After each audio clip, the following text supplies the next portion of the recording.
channel, and thank you for joining me for your May 2018 Astro Tarot forecast.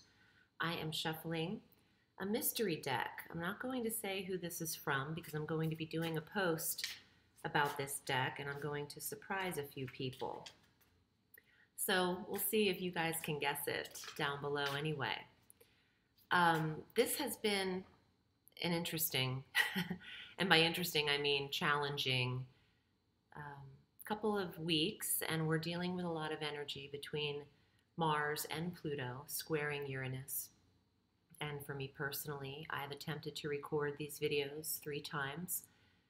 2 of the times my computer crashed, and now I'm dealing with a brand new 2018 system here, and I appreciate your patience with me because technical challenges are very difficult for me as an empath to figure out, and I'm not immune to the astrology. It was a very challenging experience. So here we are. And Mars is an aggravated energy. From the 1st to the 12th, Mars and Pluto meet up in Capricorn, very close to one another, squaring Uranus and Mercury in your 1st house, Aries. So this tension and dynamic shift occurs in your career sector and in yourself, the body, how the body is reacting to change and maybe uncomfortable endings. Some of you are leaving jobs. Some of you are reporting to new authority figures, and it might not be working out so well. Some of you are uncomfortable with maybe a male authority figure, or the unexpected energy that Uranus contains. He's getting ready to leave your sign officially after 7.5 to 8 years. Bye, bye Uranus. Bye up and down, indecisive energy in your 1st house. But this harsh aspected energy is accumulating up until the 13th of May, where it's then spot on and exact. Mars is exactly squaring Uranus at 29 degrees, the cardinal square. And on the 13th, our moon crosses over Uranus in Aries, the Aries moon. And there's an intuitive awareness for you as to how to handle yourself better in your career position. And it's not a day for reaction emotionally. Try to contain your energy as much as you can, especially in your job, in your career, and around authority figures, even cops, legal professionals, people who have the ability to lock you up. You want to take a mild tone on the 13th and try to not be as reactive as you might feel you need to be.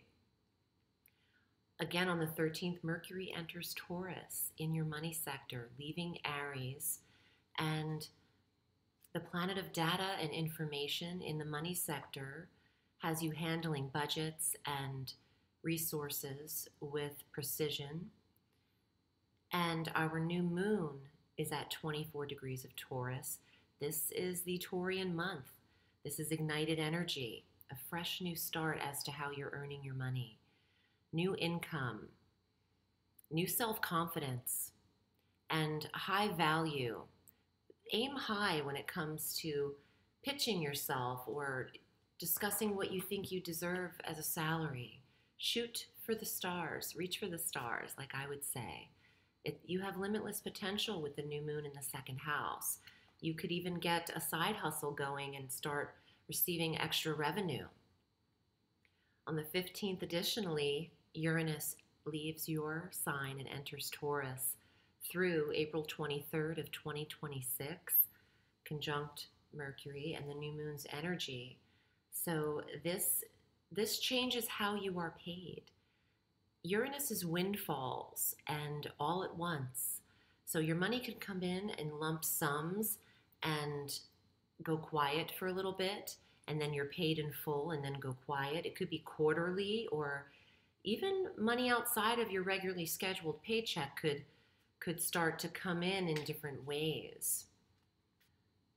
So be open to the new experience of new income.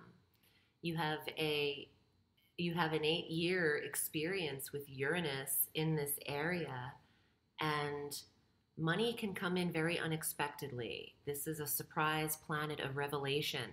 Doesn't really make too many plans. Uranus can change direction in a heartbeat. So the detriment of this is that you do want to save when you do have the money, because it could be that you don't know when the next time is exactly that it's coming. But when it comes, it's large. So keep that in mind. Also, this taking money out of this, it could apply to your self-confidence.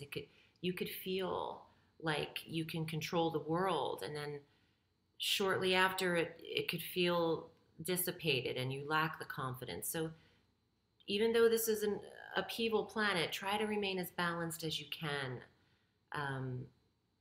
and know that whatever your mind is telling you you are, you're really not. You're not your mind, your soul, your spirit energy. So don't listen to the lies that our minds can tell us on repeat. On the 16th, Mars initiates an abnormally long stay into Aquarius, 5 months. So he will be here through November 16th of this year. And this is your internet sector. Mars wants to see Aries. Your ruling planet, form an online business. Be social. Put yourself out there to the connections that you have. There's stamina in your technology area, in your clubs and groups and goals. Achieving goals is important for Aries. Checking them off your list. You have 5 months with this here. This is a beautiful area for entrepreneurs who base their business on a laptop. And this could see you buying new technologies and new devices to improve your expanded, innovative ideas and business.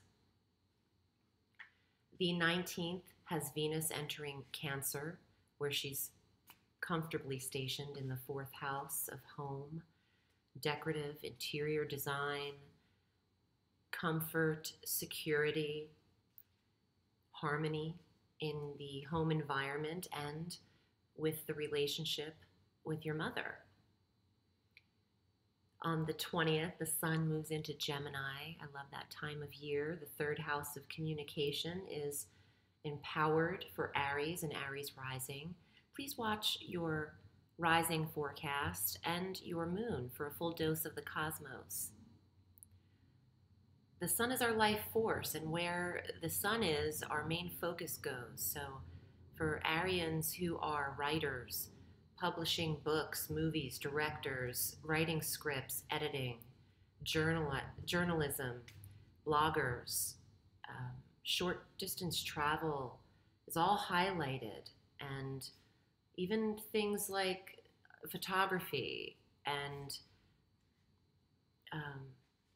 social media, smaller versions of it, is highlighted here. So you can get a lot accomplished there, marketing yourself. From the 20th through the 28th, our retrograde Jupiter in Scorpio will trine Neptune at an exact 16 degrees in your quiet sectors of the 8th and 12th house. So there's some mystery here. It's a kind of dreamy week, and not a week for you to be making solid, sound decisions for your life. This is more of a mental vacay time, and dream life is activated. Music and feeling a sense of relaxation and calm is around that week. A great time for a vacation, a mental break, a mental vacay. On the 29th, we have our full moon at 8 degrees of Sagittarius in the 9th house. Maybe that's when you're returning from this travel experience or closing the door to a certification you were applying for. On the 29th, additionally, Mercury enters Gemini, where he naturally governs. The 3rd house again, conjunct the sun, expression, writing. Hone in on those ideas that you had for that children's book or the screenplay that you were handing off to a connection that you have.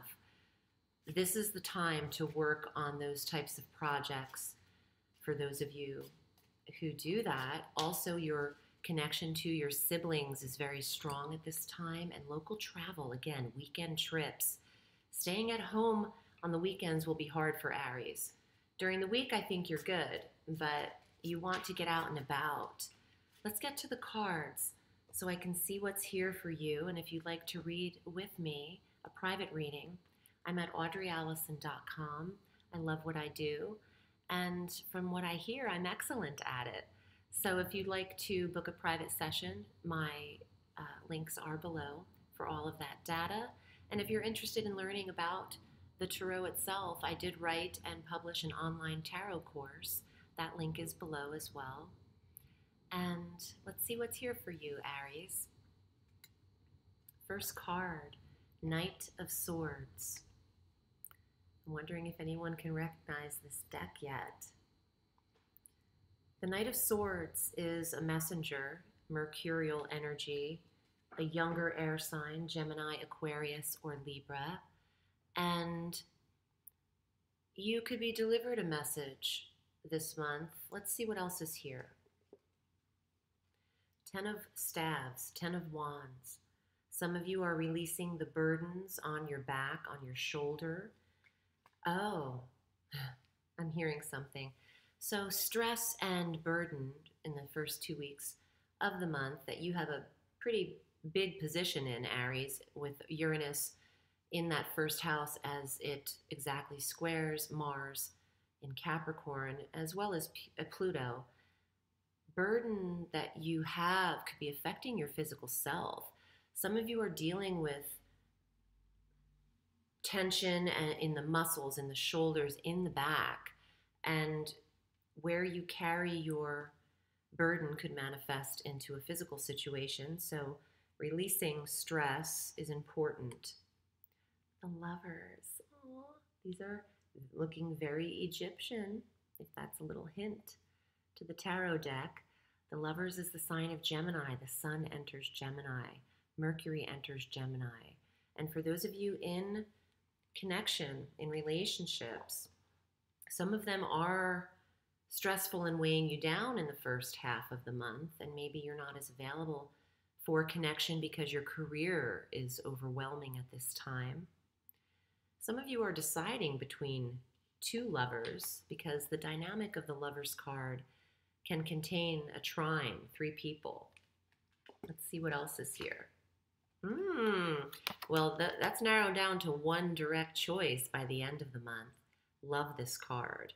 The Ace of Swords is the decision, a yes. Clear thinking, positive mind, positivity, and clarity. So if you are going through legal issues, some of you have an attorney coming into the picture very early in May to help relieve you of some of this pressure and weight and responsibility that you're trying to handle things on your own. Maybe it's regarding a divorce and you need someone to help you get what you deserve. This is a victory. This is winning the case. This is also a yes if you had a question that you were thinking while I was shuffling. Your answer, your outcome card is strongly in your favor. Remain positive in your thoughts is what I can offer you strongly this month, Aries. And remember, the sky is limitless, so reach for the stars.